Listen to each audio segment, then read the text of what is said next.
Hello everyone, especially the students of 10th class of Punjab School Education Board. Myself is Kiran Bangar, working as English mistress at Government Senior Secondary School, Daulatpur District, SPS Nagar. Today I am going to teach you the first chapter of SST, the part 1 of your SST book under the title Physical Features of Punjab and Their Influence on its History.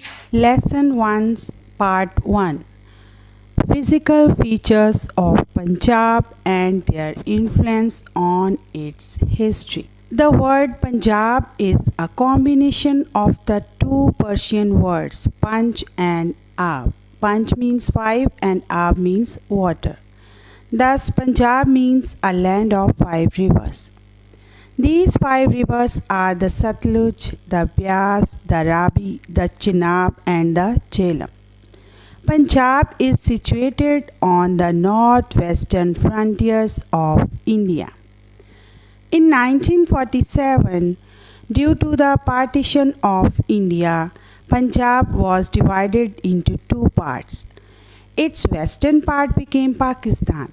The eastern part of Punjab became northwestern frontier province of the present Indian Republic.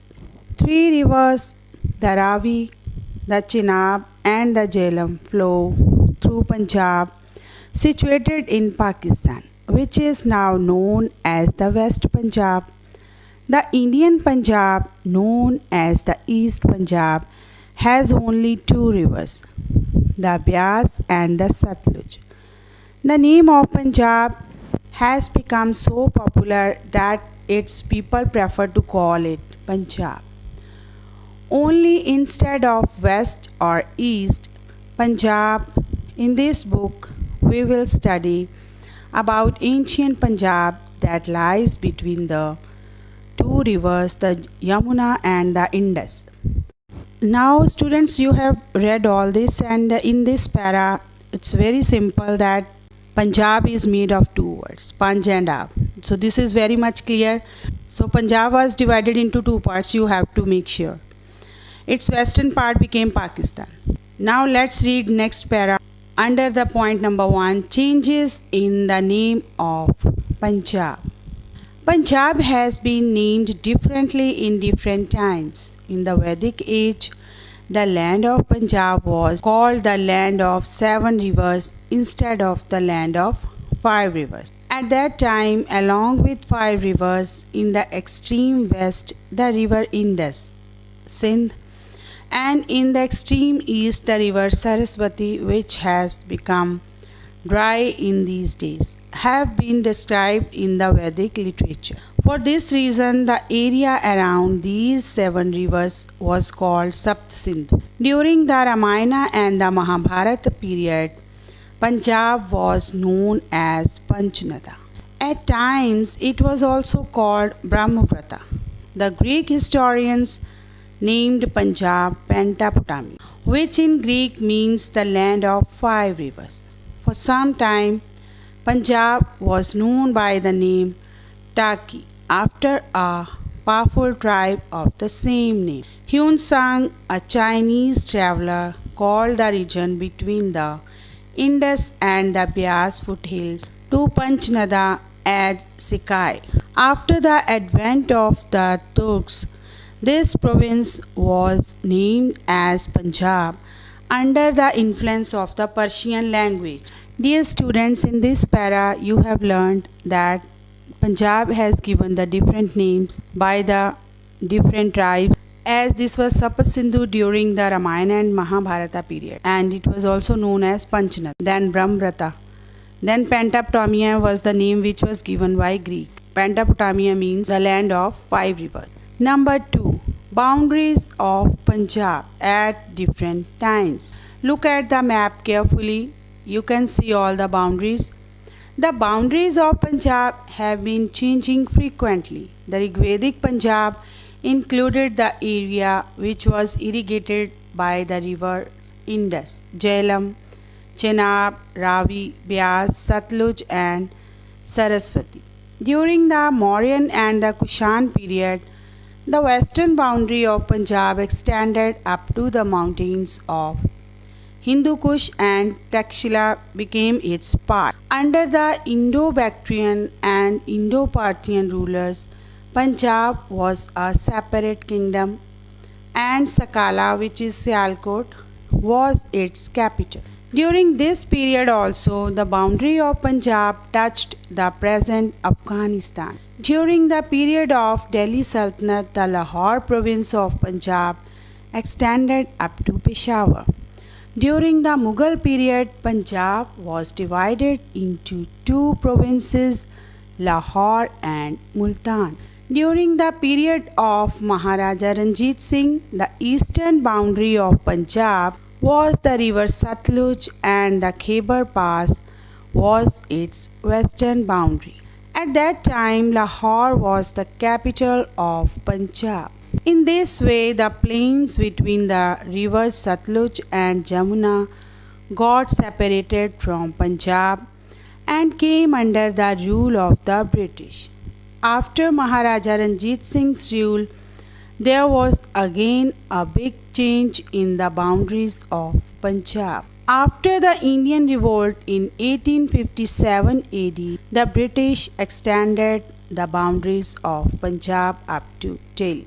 And dear students, this is the very important para in which different type of kingdoms are shown, and especially during the period of Maharaja Ranjit Singh, the boundaries of river Satluj and Khyber Pass are discussed. Look at the map carefully. There is Northwest Frontier Province, then Baluchistan, and then United Provinces, and so on.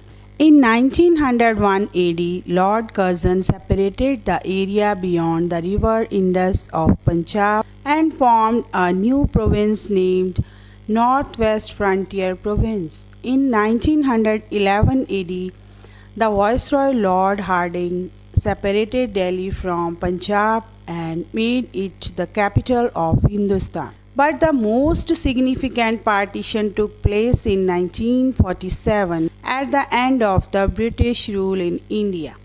Punjab was divided into two parts, the East Punjab and the West Punjab.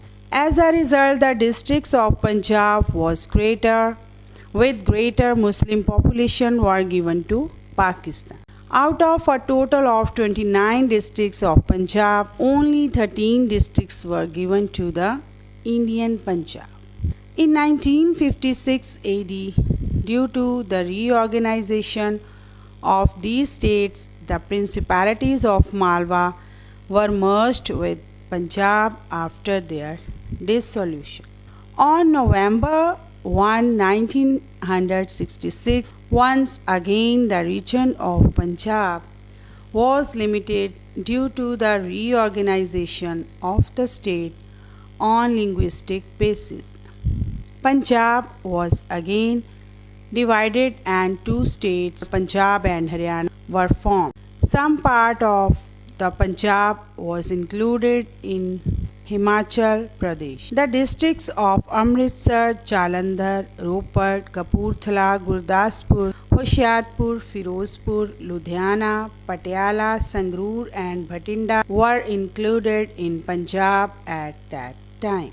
The districts of Rohtak, Hisar, Gurgaon, Karnal, Ambala without Tehsil Ropar and Tehsil Jind became parts of Haryana. Shimla and Tehsil Una, district Kangra were included in Himachal Pradesh. The sub-mountainous region of Chandigarh was made the capital of Punjab. The area of today's Punjab has introduced due to this division. In this para, you have learnt that the districts were parted. Out of total 29 districts, 13 districts were given to Indian Punjab. So repeat all the districts, dear students. Amritsar, Jalandhar, Ropar, Kapurthala, Gurdaspur, Hoshiarpur, Firozpur, Ludhiana, Patiala, Sangrur and Bhatinda. So the better way to revise all this, you should make a table for all the districts, and then you will learn very good, in a good way.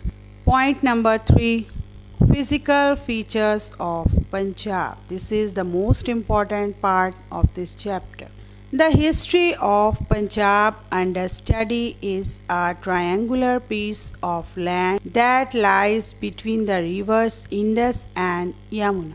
In the north are the hills of the Himalayas, and in the south of it is Rajasthan and large deserts of Sindh.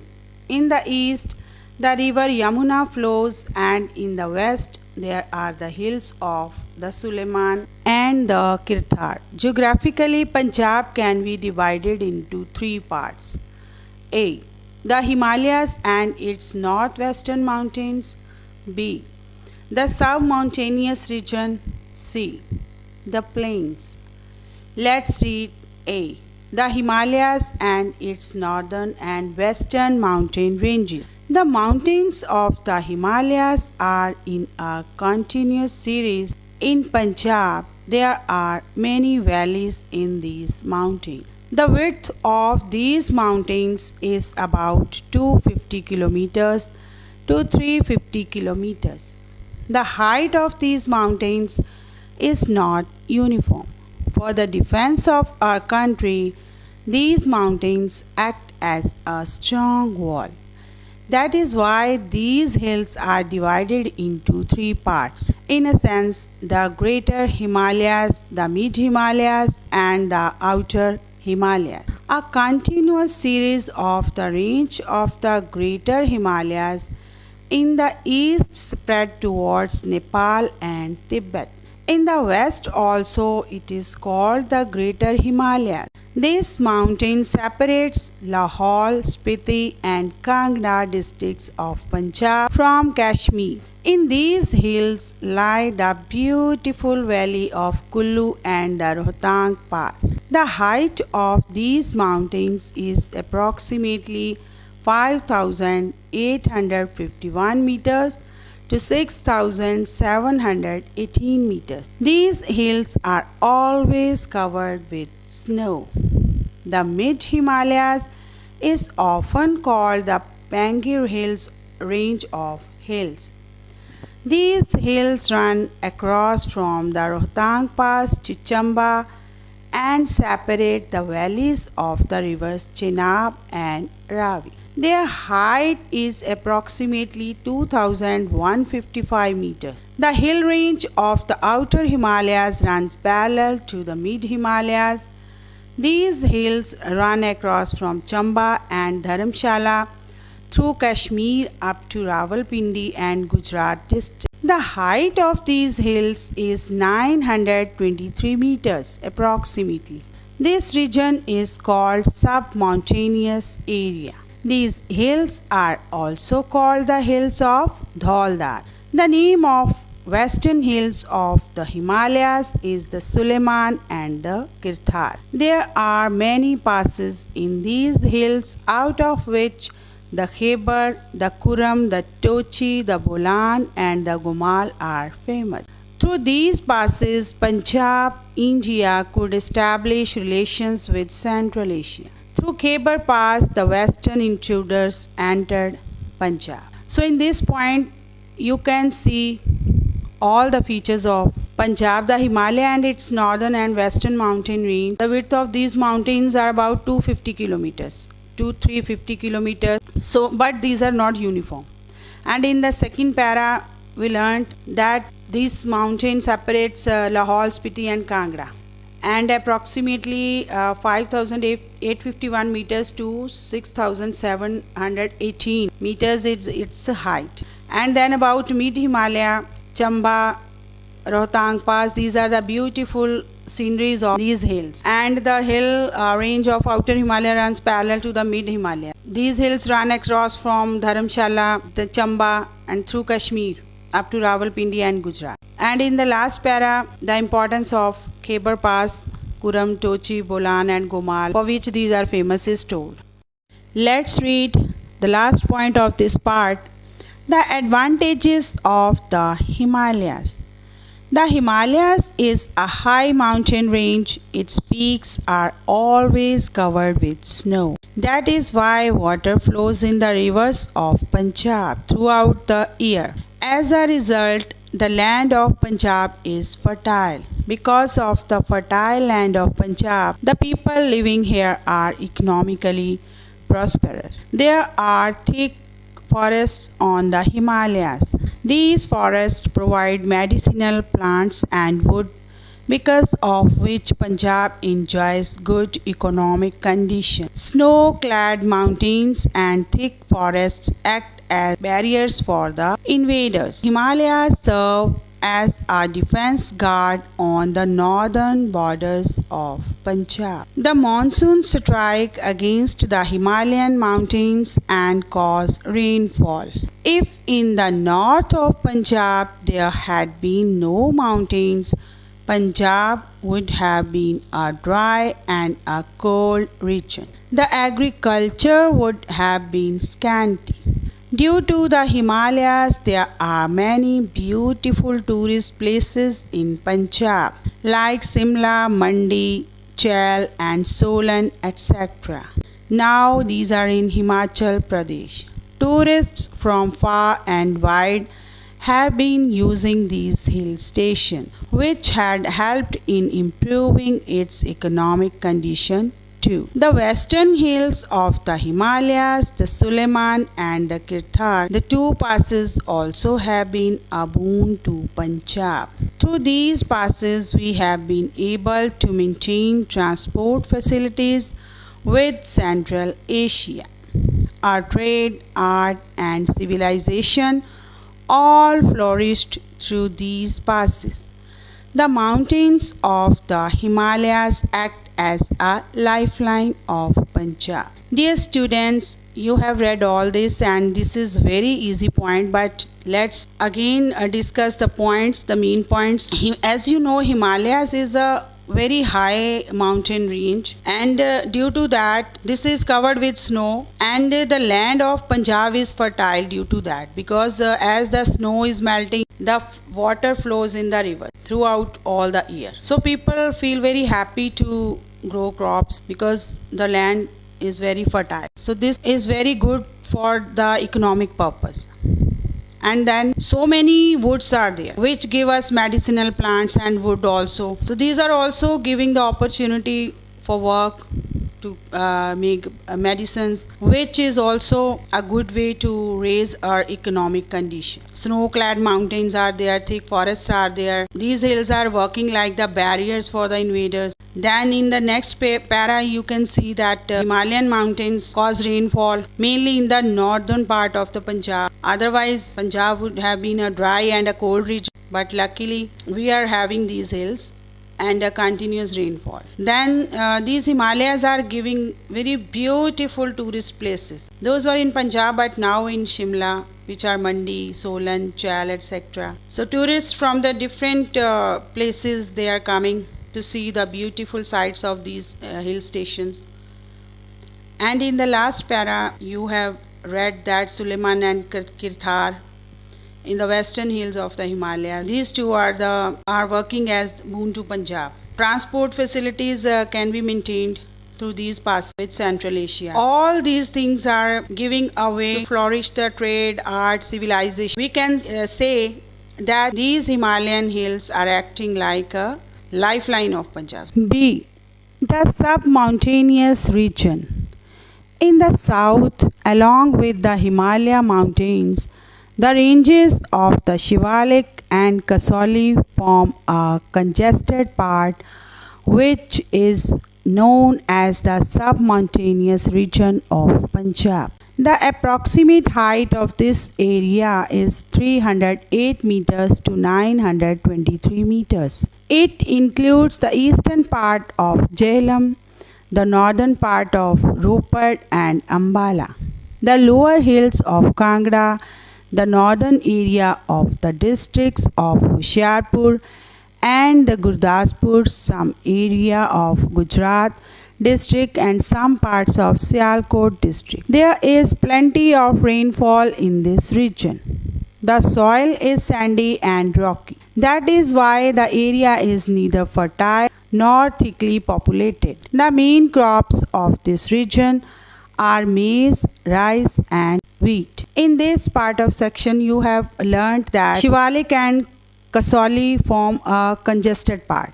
So this is known as the submountainous region in Punjab, and the height is approximately 308 meters to 923 meters. The main thing which we have learned that the soil is sandy. Due to that, the area is neither fertile nor thickly populated. Because there are so many crops which are not sown in the sandy area. So the main crops of this region are rice, wheat and maize. Now come to the next point. C. The plains.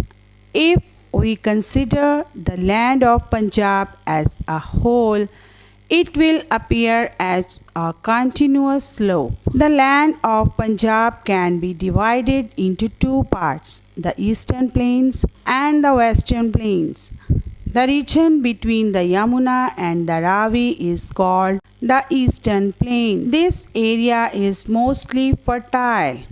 It is thickly populated. The region between the rivers Indus and Ravi is called the western plains. This area is not as prosperous as region of eastern plain. From the times of Akbar, the region between every two rivers was called a doab. The Punjab was divided into 5 doabs. The important feature of these doabs is that the name of every doab is made up of first word of 2 rivers named. The following 5 doabs of Punjab still exist. Number 1. Doab Sindh Sagar. In this doab, the area lies between the river. Let's repeat. Doab Sindh Sagar. In this doab, the area lies between the river Indus, Sindh and the river Jhelum. This area is not very fertile. Number 2. Doab Chaj. The region between the river Chenab and the river Jhelum is called Chaj Doab. This doab is more fertile than Sindh Sagar doab. Gujarat, Bera and Shahpur are famous cities of this doab. Number 3. Doab Rachna. This doab is between the river Ravi and the river Chenab. It is very fertile. Sialkot, Gujranwala, Shekhupura, etc. are the famous cities of this doab. Number 4. Doab Bari. This doab is situated between the river Byas and the river Ravi. The land of this doab is more fertile than the rest of the land of Punjab. It is in the mid of Punjab, so it is called Majhas also. The residents are called Majhal. The big and famous cities of Lahore and Amritsar are in this doab. Number 5. Doab Bist Jalandhar. The region between the rivers and Satluj and the Byas is called Doab Bist Jalandhar. This area is famous as Doaba also. The land of this doab is very fertile. Jalandhar, Hoshiarpur and Kapurthala are the famous cities of this doab. Besides these above 5 doabs, there is another part of plains that lies between the rivers Satluj and Yamuna. It is a long, broad and fertile piece of land. The area between the river Satluj and the river Ghaggar is called Malwa. Patiala, Ropar, Sarhind, Ludhiana, Firozpur, Ambala and Bhatinda, etc. are the famous cities in it. The inhabitants of this area are called Malwai. The part of the plains which is between the river Ghaggar and the river Yamuna is called Bangar. Kurukshetra, Panipat, Karnal, Thanesar and Rohtak are the famous cities of this area. Dear students, let's see this map and you will understand it better. Here doabs are given. Sindh Sagar in the yellow portion you can see, and along with that Jhelum river is there. Then Chaj doab in the sky blue area, then Rachna doab, Bari Doab and Bist Doab. Beas River is shown. So look at this map carefully. You will know all that. These Doabs are basically, Doab means, Do is Punjabi word which means two. Ab means river, water. So these all Doabs are made of two rivers. So if we talk about Rachna, this is between two rivers as all others, Ravi and river Chenab. So go to Rachna. Where is Rachna? Can you see that? That is in the grey part. And that is falling between river Ravi and the river Chenab.